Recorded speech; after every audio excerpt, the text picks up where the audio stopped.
Isfahan, Iran, November 14, 2019. A maintenance technician walks through the sterile corridors of Facility 12, carrying a toolbox and a security badge that grants him access to areas most employees never see. His name is Farhad Tehrani, according to personnel records. 43 years old, married, 2 daughters, 12 years of service maintaining air filtration systems at Iran's most advanced military drone production facility. Unremarkable in every way. Invisible by design. What the security cameras cannot see is the modified USB drive hidden beneath his toolbox's false bottom. What the guards checking his credentials do not know is that Farhad Tehrani died in a car accident in Turkey 18 months ago, and the man wearing his face has spent 3 years preparing for this moment. In exactly 47 minutes, that USB drive will be inserted into an air-gapped computer system that Iranian engineers believed was completely isolated from the outside world. Within 72 hours, the malware it carries will have destroyed centrifuges, corrupted flight control software, and set Iran's drone program back by at least 5 years. This is the story of how 11 grams of plastic and silicon became more devastating than an airstrike.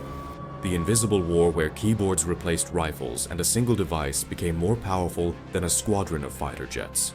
The Natanz region of Isfahan province holds secrets that satellite imagery can only partially reveal. Beneath the desert surface, protected by layers of reinforced concrete and advanced air defense systems, Iran operates facilities that Western intelligence services have monitored for decades. Most attention focuses on nuclear enrichment. But 17 kilometers southeast of the main Natanz complex, a different kind of weapon was being born. Facility 12, officially designated as the Isfahan Industrial Automation Research Center, appeared on satellite photographs as a modest complex of 3 buildings surrounded by agricultural land. The cover story was manufacturing equipment for Iran's automotive industry. The reality was something far more dangerous. Inside those buildings, Iranian engineers were developing the Shahed 191, a combat drone capable of carrying precision-guided munitions over distances exceeding 1,500 kilometers. Intelligence assessments indicated the drone could reach Tel Aviv, Riyadh, and American bases throughout the Persian Gulf. The implications were staggering. A fleet of these drones could overwhelm air defenses through sheer numbers, striking targets with precision while operators remained safely hundreds of kilometers away. What made Facility 12 particularly threatening was not just the drones themselves, but the production methodology being developed. Iranian engineers had created a modular manufacturing system that could be replicated quickly at dispersed sites throughout the country. Destroy one factory, and 3 more could be operational within months. The dual system was designed specifically to survive airstrikes, a lesson Iran had learned from watching Israeli attacks on Syrian and Iraqi facilities. Mossad's Technology and Cyber Operations Division had been tracking Facility 12 since 2016 when construction began. Analysts studied every satellite image, intercepted communications between the facility and Tehran, and cultivated sources within Iran's defense ministry. By early 2019, they understood both the threat and the vulnerability. The facility's greatest strength was also its weakness. To prevent cyber intrusion, Iranian engineers had designed the production systems as completely air-gapped networks. No internet connection, no wireless access, no external communication of any kind. Data could only enter or leave through physical media, USB drives that were supposedly sanitized through multiple security protocols before use. The Iranians believed this made their systems impenetrable to the kind of cyber attacks that had crippled their nuclear centrifuges years earlier. They were wrong, but exploiting that vulnerability required something no remote hacker could provide. It required a human being physically inside the facility, with access to the production floor computers, willing to insert a device that would almost certainly be traced back to them. The real Farhad Tehrani was a maintenance technician who worked at a pharmaceutical factory in Tabriz. He had no connection to military facilities, no security clearances, no value whatsoever to intelligence services.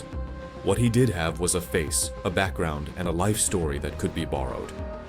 Mossad's identity fabrication unit selected him through an algorithm that matched thousands of variables: age, appearance, family structure, employment history, regional accent, educational background.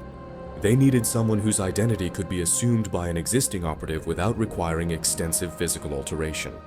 someone whose life was documented enough to withstand basic verification, but not so prominent that his sudden career change would attract attention. The car accident in Turkey was genuine. Tehrani had been visiting family in Van when his vehicle left the road on a mountain pass. Turkish authorities recovered the body, badly burned, and notified Iranian consular officials. The death was registered, condolences sent, bureaucratic processes completed. What Turkish authorities did not know was that Mossad operatives had monitored Tehrani for months, waiting for an opportunity. When it came, they ensured the body was damaged beyond reliable identification and that dental records mysteriously failed to match. The real Farhad Tehrani was buried in Iran. His identity lived on. The man who would become the new Farhad Tehrani was born David Kedmi in Haifa in 1974.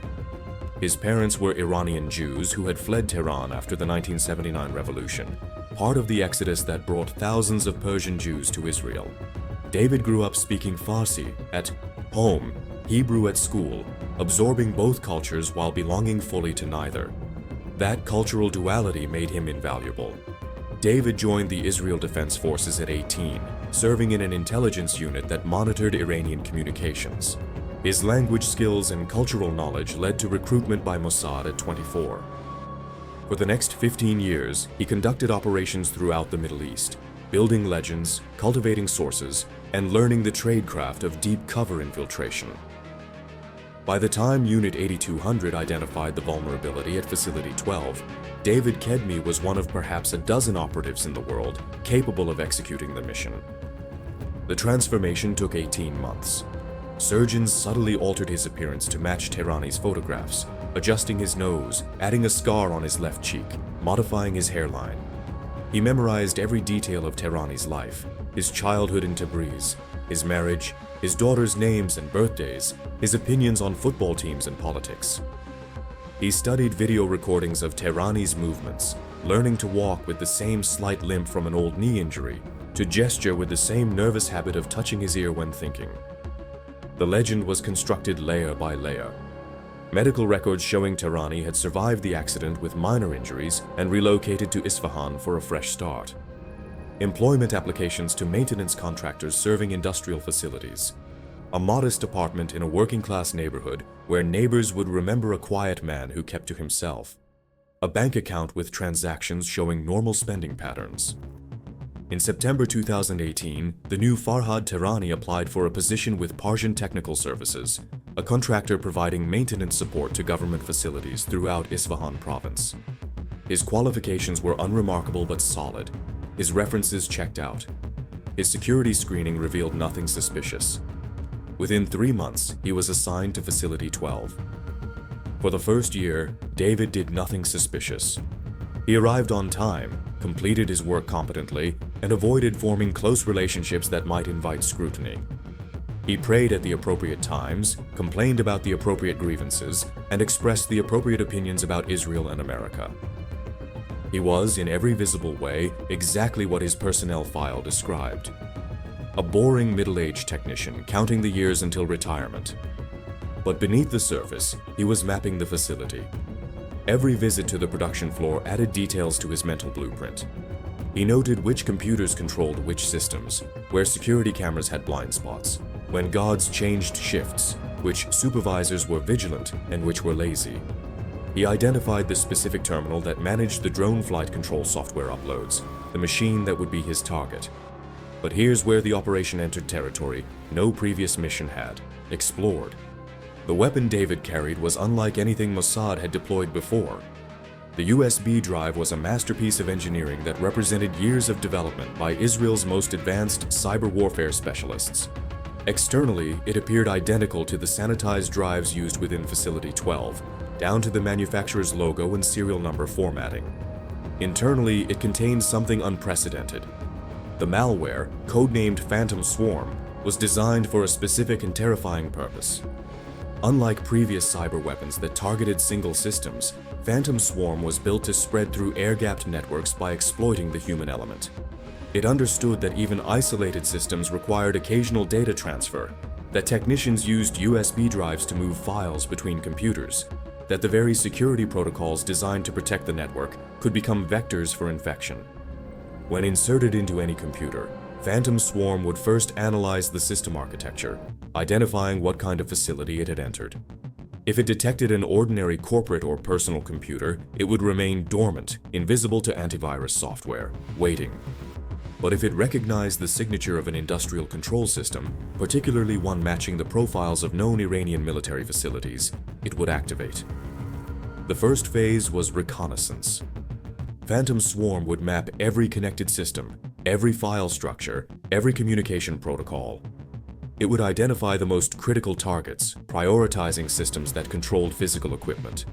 The second phase was propagation. Every time a USB drive was inserted into an infected computer, Phantom Swarm would copy itself onto that drive, hiding within legitimate files. When that drive was inserted into another computer, the infection spread. The third phase was destruction. On a predetermined date, Phantom Swarm would simultaneously attack every infected system, manipulating rotation speeds and temperatures to cause physical damage, introducing corruptions that would cause drones to malfunction during flight testing. The genius was deniability. The damage would appear to be equipment failure, software bugs, or human error. Iranian engineers would spend months diagnosing problems with no apparent cause. By the time they understood they had been attacked, the malware would have erased itself, leaving no forensic evidence. The night before the operation, David did not sleep. He sat in his apartment reviewing the plan one final time, visualizing every step. He thought about his family in Israel, his mother who still spoke Farsi when emotional, his sister in California, the nieces and nephews he saw only during brief leaves. And he thought about what success would mean. Drones that would never reach Israeli cities, missiles that would never destroy hospitals and schools. At 5:47 a.m., David rose, showered, and dressed in his maintenance uniform. He packed his toolbox, ensuring the USB drive was secure in its hidden compartment. The day had begun. The security checkpoint at Facility 12 operated with paranoid efficiency. Every employee passed through the same procedures. Identification verified against biometric databases.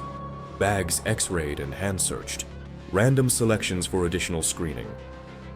David arrived at 7:23 a.m. His heart rate remained steady, his breathing controlled. He was Farhad Tehrani, board technician thinking about the football match he would watch that evening. The guard examining his identification studied the badge photograph, compared it to David's face, typed something into his terminal. Seconds stretched. The guard's eyes narrowed slightly. Tehrani, you were here last week. Quarterly filter inspection, David replied, allowing mild irritation into his voice. New regulations from Tehran. The guard waved him toward X-ray. The toolbox went through. Then the words that could end everything. Random selection. David stepped forward, arms raised, face neutral. The guard ran a scanner over his body, checked his toolbox, asked 3 questions. Standard security theater, not genuine investigation. After 4 minutes, cleared to proceed. The production floor sprawled across an area the size of a football field. David's official task was inspecting air filtration units in the assembly zone. For 90 minutes, he was exactly what he appeared to be. At 9:15 a.m., the floor emptied for the weekly all-hands meeting. David had 6 minutes before supervisors might return. He moved toward the software integration section with unhurried pace. The glass partition door required a key card he had cloned 3 months earlier. Inside, the target terminal was third from the left, identifiable by a small scratch on the monitor bezel. He sat down, opened his toolbox, removed the USB drive. The computer's interface was in Farsi. He navigated to the diagnostic menu, inserted the drive. A progress bar appeared. Phantom Swarm was copying itself into the system. 47 seconds required. At 31 seconds, he heard footsteps in the corridor. 67%. He continued watching the screen, body positioned to block the view from the door. Footsteps grew louder, paused. Someone standing outside. 84%. A key card beeped. The partition door opened. Tehrani, what are you doing in here? 91%. David turned slowly. Engineer Rostami stood in the doorway. Filter inspection. The new regulations require checking all zones, even the exempt ones. 97%. I wasn't informed. This section has its own maintenance schedule. You know how it is. Tehran sends directives, nobody tells anyone. 100%. Behind his back, the progress bar completed. David palmed the USB drive, slipping it into his pocket while replacing it with an identical harmless one in the same motion. Next time, coordinate through my office, Rostami said. We have sensitive equipment here. Of course, my apologies. Rostami left. David completed his fake documentation, packed his toolbox, and walked out at the same unhurried pace. The extraction was 11 hours away. Phantom Swarm did not announce its presence. For 3 weeks, Facility 12 operated normally. The malware spread silently through the air-gapped network, infecting computer after computer as USB drives moved between systems. By December the 1st, Phantom Swarm had compromised 847 computers. It had also established something unprecedented, a covert communication channel using ultrasonic signals through computer speakers, frequencies above human hearing. At night, when the production floor was empty, infected computers whispered to each other, coordinating their attack through sounds no human could hear. The attack was scheduled for December 7th, timed to coincide with delivery of Iran's 500th Shahed 191 drone, a propaganda achievement that would become a catastrophe. At 3:47 a.m., Phantom Swarm executed its primary payload. In the assembly zone, computers controlling robotic welding equipment received commands to increase temperatures beyond safe parameters. In the testing area, calibration software for drone engines was corrupted, adjusting fuel mixture calculations by fractions of a percent. In the software integration section, flight control code was modified to include hidden instructions. Under specific conditions during operational missions, drones would experience what appeared to be mechanical failures, control surfaces would lock, engines would flame out. The attack lasted less than 4 minutes. When it ended, Phantom Swarm erased itself from every infected system. To Iranian engineers arriving for morning shifts, nothing appeared wrong. The 500th drone was delivered with appropriate ceremony. Nobody knew it carried a hidden death sentence. David learned of success through a BBC Persian radio broadcast. A specific phrase meant Operation Complete, initiate extraction. He had 48 hours to leave Iran. Mossad had detected increased counterintelligence activity around Facility 12. Emergency extraction through the northern route. The journey began at 11 p.m. on December 8th. A battered pickup truck driven by a Kurdish smuggler took him toward Tabriz and the Turkish border. They were stopped twice. The first checkpoint was Revolutionary Guards. A few bills changed hands. The second checkpoint was intelligence services. The smuggler knew the commander. Even so, David spent those minutes calculating how quickly he could reach the pistol beneath his seat, whether he could eliminate 4 armed men before they returned fire. The border crossing happened at 4 a.m. through a ravine so narrow the truck's mirrors scraped rock walls. Turkish territory lay 100 meters ahead when the smuggler stopped. Problem: 2 vehicles blocked the ravine exit, headlights illuminating figures with weapons. Not Turkish border guards, not Iranian forces, something else. David's hand moved toward the pistol. If these were Iranian operatives who had tracked him, he could not allow himself to be captured. A bearded face appeared at the window. Delivery for Ankara. The smuggler produced a package. The armed man examined it, nodded. Go. The truck entered Turkish territory. 40 minutes later, David was in a Mossad vehicle heading toward a safe house where he would rest before the final journey to Israel. The extraction was complete. The first drone crashed on December 23rd during a demonstration flight for senior Revolutionary Guards commanders. The Shahed 191 was performing routine maneuvers when its flight control system apparently malfunctioned.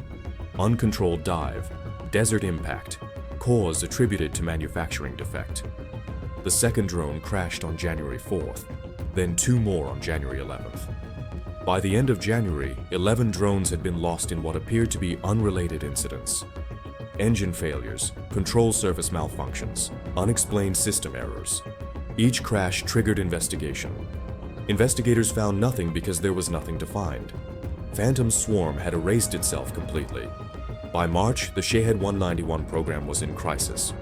Operational commanders refused to deploy drones that might fall from the sky. Production halted. Engineers were interrogated by intelligence services convinced sabotage was responsible, though they could identify no saboteurs and no evidence of tampering. 6 months after the attack, Iranian intelligence developed a theory. They could not prove it, but the pattern matched Israeli methodology. They reviewed security footage from Facility 12, analyzed personnel records, investigated anyone who might have provided physical access. Farhad Tehrani's disappearance attracted attention. A maintenance technician who stopped reporting for work in early December. Apartment found empty. Family claiming no contact. Investigators tracked his movements backward, discovering the car accident in Turkey, the convenient recovery, the contractor position granting facility access. The pieces fit, but proof remained elusive. Iran issued no public statements. To acknowledge the attack would be to admit vulnerability. Instead, the regime absorbed the damage quietly, rebuilding production systems, implementing new security protocols. The program eventually recovered. By late 2020, new drones were manufactured at dispersed facilities with redesigned production systems. But the delay had cost years of development time. The window when Iran might have deployed large numbers of advanced drones against its enemies had closed. In Tel Aviv, analysts calculated the damage with satisfaction. Estimated cost to Iran's drone program, approximately $2.3 billion. Production delay, 4 to 5 years. Cost of operation, approximately $40 million. A USB drive had accomplished what airstrikes might have failed to achieve, without international condemnation, without casualties, without the risks of conventional attack. David Kedmi spent 3 months in a Mossad rehabilitation facility after extraction. Psychologists evaluated his mental state after years of deep cover. The transition back to his real identity was harder than the original transformation. For 3 years, he had been Farhad Tehrani. The persona had become a second self. He visited his mother in Haifa. She was old now, her memory fading, sometimes confusing him with his father. He sat with her drinking tea, listening to her speak Farsi about Tehran before the revolution. The language felt different now, contaminated by operational association. Mossad offered him a desk position analyzing Iranian military developments. He accepted, knowing field work was behind him. His face was compromised, his identities burned. On the first anniversary of the attack, David stood on a Tel Aviv beach watching the Mediterranean sunset. Somewhere beyond the horizon lay Iran, a country he knew intimately and could never return to. He thought about the drones that fell from the sky, about the invisible weapon he had carried. 11 grams of plastic and silicon. That was all it had taken to reshape a regional power balance.